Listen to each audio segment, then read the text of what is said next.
Hey everybody, it's Keith. Welcome to Wednesdays in Bed with Keith. Tonight we have a little guest in our bed, and his little head might pop up at some point or another, but he'll just add to the video. So sometimes I think about like my friends and our friendships, and I think about myself too, and like some of the circumstances that I get myself into. And so anyway, I have this very, very good friend, Mike. And Mikey and I have been through a lot together. We've been friends for a very long time. We weathered the storm of divorce from partners and, being single together for a while. And the thing about Michael is he's like really good looking, okay? And that was to my detriment because whenever we would be together, of course, everyone was flocking around Michael.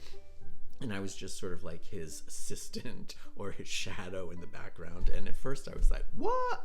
And then it was like, oh, whatever. You know what I mean? Like, I'm happy to just be here and catch the fallout. I mean, like, get the discards. But anyway, so Michael dated a lot. Like, he probably dated like the entire East Coast of the United States.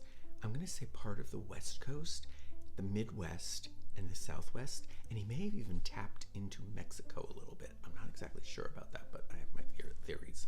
So anyway, he would just go out with everybody, and which is a fine thing. I'm not judging him. I mean, really. So what if he had like 672 partners? Who's counting? But anyway, so every time he would meet somebody and he would get kind of serious with them, I'd be like, oh my God, he's such a great guy, and the next thing you know, he would dump them. Like the minute I gave them the seal of approval, he would just like terminate. Like it was like I was his delete button and he would just like click and they'd disappear. So when he finally met this guy, his current husband, John, I really liked the guy. Like I thought he was super funny and, very handsome, whatever. And, but I knew that if I told Michael this, that he would just like dump him and that would be the end of it. So I decide that I'm going to tell him that he's like a dirtbag and an asshole and he should dump him and everything. So I do. I'm like, yeah, why do you want to date that guy? He's nobody. You don't want to be with him. Well, the next thing you know, they're seriously dating. So I actually did John a favor, right? Because without me, there would be nothing. But anyway, so we were all the way in Provincetown. There were 5 of us. And all of a sudden, Michael and John announced that they're getting married. We were all like kind of like stunned, but also excited. And it was so sweet because it was just the 5 of us.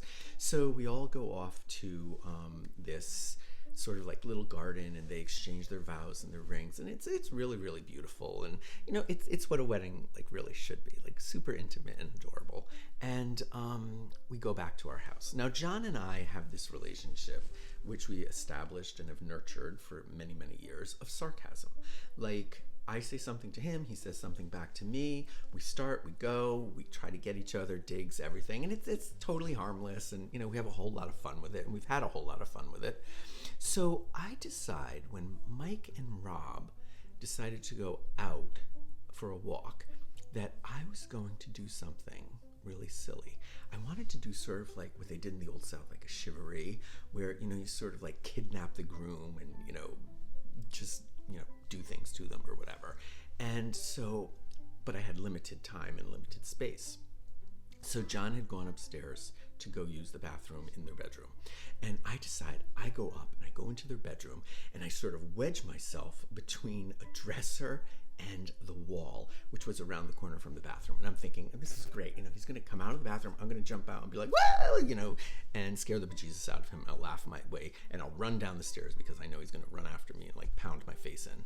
So anyway, I'm there and I'm crouched down and, in my little hiding space. And all of a sudden, John's pants come flying out of the bathroom. And I'm like, what? And then the next thing I know, he comes walking out and he's naked. And he's got a newspaper and he sits down on the chair and he's reading the newspaper. And I'm like cowering in the corner trying to think to myself, oh my God, what do I do now? Like, what do I do? I'm upstairs with my best friend's brand new husband who's naked. And if I get caught there, I'm going to have a lot of splaining to do because that ain't going to be pretty. So now I'm just waiting.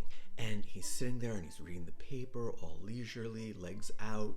I didn't catch a glimpse of anything, but I knew it was there. Rumor has it that, whatever. So he's reading the paper, and all of a sudden I'm like, I just have to make a run for it because they're going to be home any minute. So I just totally leap out from behind, and he sort of is startled, and I go running down the stairs just at the moment that the front door's opening. Michael and Rob come home. I'm coming down the stairs. Michael's like, where's JT? I said he's upstairs, and I go this way. Michael goes that way, and I was just like, oh my God, I dodged a bullet, right? And of course, it was just one of those stupid situations. But it seems like things like that happen all the time. And what to do? We all want to have fun, right? But I think you need to be careful. And I think you have to sort of know your best friend's husband's habits before you try and pull a prank. Because you know what? In the end, the joke was on me. That's what friends are for.